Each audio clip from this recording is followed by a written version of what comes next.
Hey, once again, everyone, it's 21 News, Chief Meteorologist Eric Wilhelm here. It is the Mahoning and Shenango Valley's most in-depth weather forecast video, and as expected, we had some snowflakes around today. It didn't add up to much in the vast majority of the area, but we did have a couple of snow squall warnings issued by the National Weather Service office in Pittsburgh right around midday today. Those were mostly in eastern parts of Mercer County. They also... they included some warnings for a lot of this activity to the east of our viewing area, out into parts of Venango County, Butler County, PA, and out into the I-80 corridor. And as you can see, actual snowfall accumulations in that corridor were still pretty light, but there were some reductions in visibility and some legit snow squalls for a time in west central PA right around midday today. But otherwise, yeah, some snowflakes here and there, but generally speaking, not a big deal here locally. And the last of the snowflakes are fading away early this evening. The sky will clear out from here on out, and a fresh batch of cold air settles in tonight. Will drop down into the lower 20s overnight for tonight. So the official numbers today was one of those days where the numbers are a little bit weird. Our lowest temperature occurred in the afternoon. Our high temperature was at midday today at 39.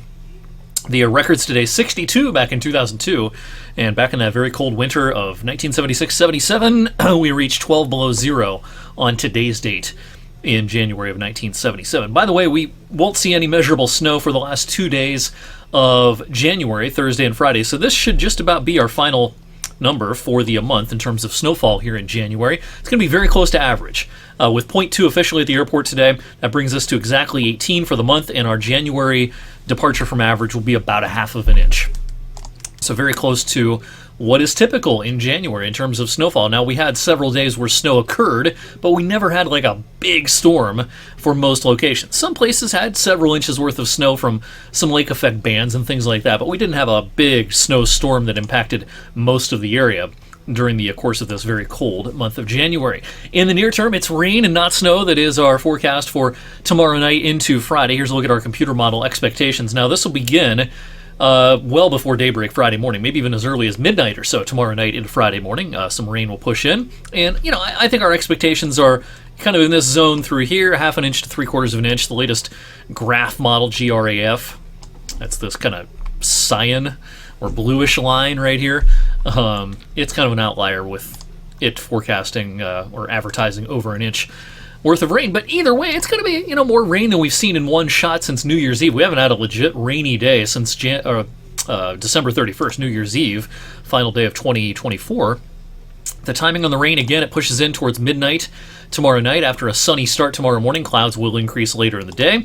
Rain then pushes in, and it's going to rain a fair amount of the time for the rest of Thursday night into the day on Friday. There is a chance of a few wet snowflakes at the tail end of this as the precipitation tapers off. I think this is all too fast on this model here.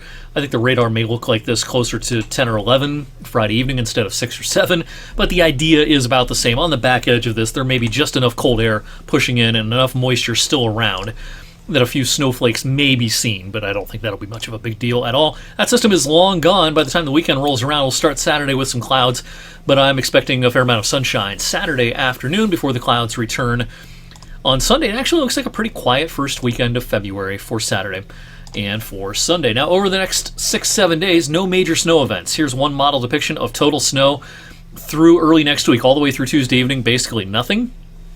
There is probably going to be a couple of storms worth watching during the second half of next week and into the following weekend. One may occur Wednesday-ish, about a week from now. That might bring a variety of precipitation types. There might be another system that moves through the region by next weekend, so about 10 days from now, that may again bring us a chance for all sorts of different types of precipitation. All right, going forward into February, if you've been watching Weather Geeks of late, this will come as no surprise what I'm about to say, but I think there will be a distinctly different weather pattern in February as opposed to January. Here's a look at the upper level weather pattern during the month of January thus far, I should say. It's been dominated by high pressure over the west coast and especially just off the west coast of North America. A trough of low pressure is wanted to live over the eastern part of the U.S. and the Canadian Maritimes as well, with some blocking high pressure up near Greenland. And what this has meant is, a pretty cold month east of the Rockies across the United States. Now, as we head into the month of February, I'm expecting things to kind of reverse a little bit. Now, is this going to be a blowtorch? I don't think so, but I think there will be some mild times in the month of February. Here's a look at the upper level flow. This is our Friday weather maker right here. Once it gets out of the way, The pattern as we head into the first week of February will be dominated by more and more troughiness in the Pacific Northwest. Remember, high pressures wanted to live out here for January. The opposite into early February, we get some troughs and some unsettled weather in places like Seattle and Portland. In the meantime, as we head into February, this ridge centered over Cuba and the Bahamas and at times Florida, it's going to want to flex its muscles from time to time. And I think the result will be, stormy weather out here, a ridge here, and in between a very active storm track. So I think the month of February, the storm track is going to be more aimed from the southern plains up through the Ohio River Valley into the Great Lakes. Now, occasionally that's going to bring enough warm air north that the dominant precipitation type will be rain. At times, cold air is going to win the battle, and we'll have to deal with something frozen. But I think that'll be the general idea heading into February. It'll be a turbulent month. I expect a lot of back and forth action in February. It's going to get pretty mild, then it'll get colder, and then it'll get mild. January's been snow or nothing, snow or dry.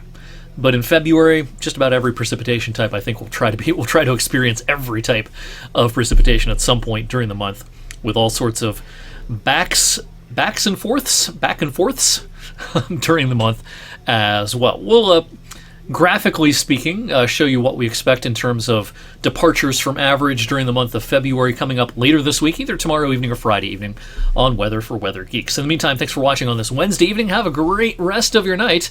Let's meet here once again on Thursday.